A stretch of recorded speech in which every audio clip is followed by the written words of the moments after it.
Jay. Thanks so much for spending some time with me today to talk about this super fun movie. Thank you very much. Talk to me about the beginning. How did you get involved with Easter Sunday? Well, it was during the pandemic, and the phone rang, and it was somebody from Amblin Entertainment, which is Mr. Spielberg's company. And they answered that call. And they said, you like Joe Coy? And I said, yeah, I love Joe Coy. They're like, you want to make the Joe Coy movie? He's never acted before. And I'm like, yeah, I'll do that.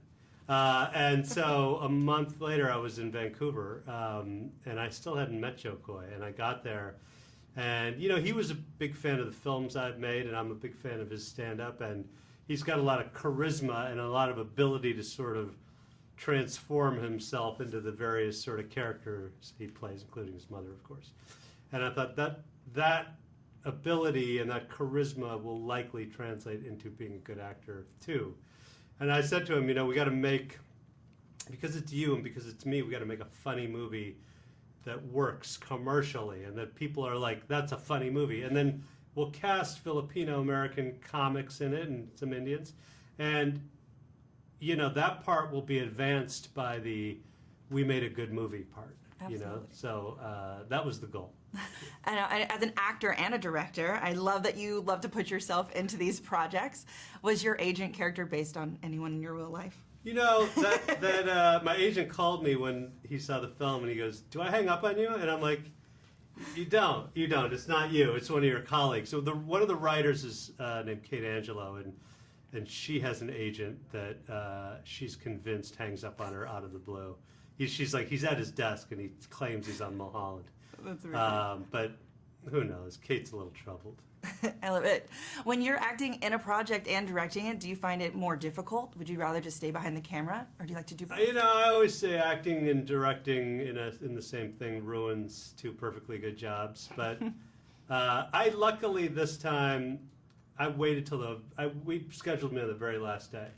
And I had Joe Coy was with me because we were in all the scenes together, and he directed me, which I think is a little foreshadowing to his future. Like, I know he wants to direct some stand-up specials, and he fell into telling me what to do pretty quickly. I was going to say, how did he do? He did well. Okay. Well, I really respect his comedic instinct. I mean, the two of us tend to agree on what it is that will make it funnier. Like, he interprets it a little differently than I do, but generally we're kind of overlapping, and it was fun. Now, this story centers around a Filipino family and a Filipino character coming home. As someone who is not Filipino, talk to me about what you learned and what you related to in this film. Well, I mean, I kind of recognize the Filipino culture. I mean, the Indian culture it's not that different, right? We have a bunch of uncles and aunties who are always around, always kind of bickering, and you know, there's a real macho undercurrent in the Filipino men in the male world. And you know, when Smokey and the Bandit came out, all my uncles grew big Burt Reynolds mustaches.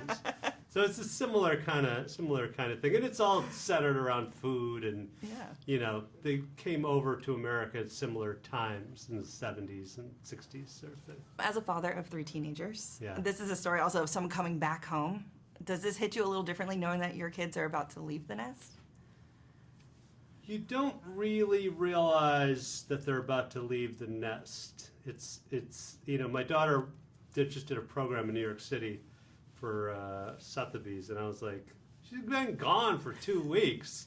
Like, I really never expect her to actually go. Right. And then she came back, and I'm like, that's enough of the leaving. But I mean, they're going to leave, I guess. I haven't really made peace with that.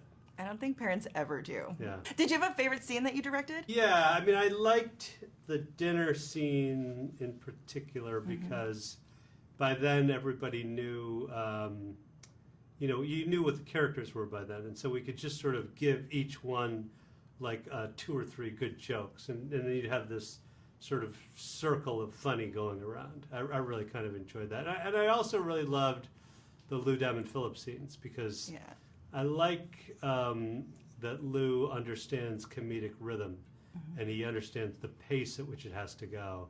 And with Eugene and Joe, it's like you can kind of point the camera anywhere and it's going to be good. And that makes me relax. Any fun little behind-the-scenes moments that you can share? We were in the midst of the COVID pandemic, and so the bars would close at 9:45, and we weren't even allowed in the bars. But I went, and I mean, you know, the great thing about Vancouver is that we were there in the center of summer, so the middle of summer. So the days were so long, and we could only shoot a certain number of hours with Amblin because they wanted reduced COVID exposure. So we'd finish it at 6, and I would be able to, you know, tee off on the golf course at 6:15 and play till 9, and then, you know, order ahead and roll in, get my dinner, and then go. I mean, I was in bed by 10:30 every night. It's like the most rested you've ever been on set. Well, because the bars were closed. And I'm like, okay, so 10:30 I was asleep. Your liver thanks you, I'm sure. Yes. Now talk to me. You have an app that's out. I do. The Vouch Vault. Yeah, Vouch Vault is, we created this app, me and these two guys, Eli and Eric, and we, you know, the whole thing for me was, I 20 years ago, Super Troopers was at Sundance, and we were the toast of Sundance. We sold it to Searchlight. And then a year later it came out in the theaters, and it got a 36% fresh rating on Rotten Tomatoes. And I was hurt. But I was really more like, you know, these reviewers are real. A lot of them are great writers, and they recommend great movies, but they're really strangers, right? And I was like, when's the last time you walked up to a stranger and said, hey, what movie should I see? Yeah. And that's what we're doing. And then if you take all of them and put them all together, all these strangers, so 90 strangers gave us 36% fresh. They didn't like the movie. That's okay. But then 250,000 civilians watched Super Troopers, and they gave it a 90% fresh rating. And I'm like, I need revenge on this Rotten Tomatoes thing. And it took me 16 years, and I'm like, I'm going to build an app.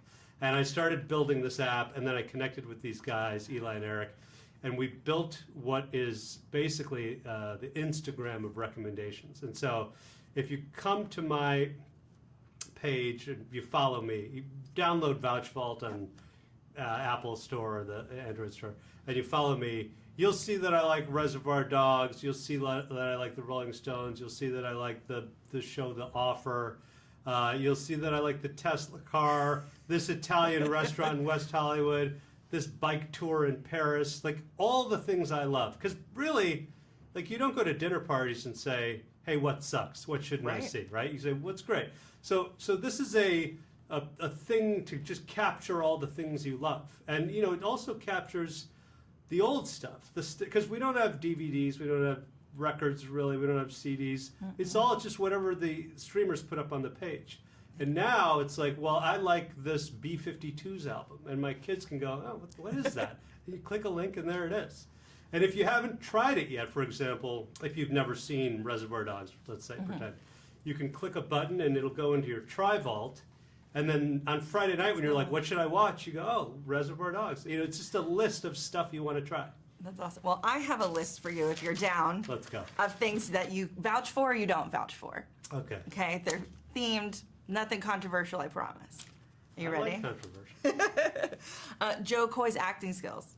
I would vouch for Joe Coy's acting skills for sure. Easter dinner. I like Easter dinner. I would vouch for that too. Manny Pacquiao's birthday as the pin. I never think you should use a pin that everyone can guess, but I like the joke, Manny Pacquiao's birthday joke in the movie, but I won't vouch for the pin. How about Jollibee? Jollibee. I went to Jollibee up in Daly City, and I was a little bit confused as to what to order. How about saying right meow in 2022?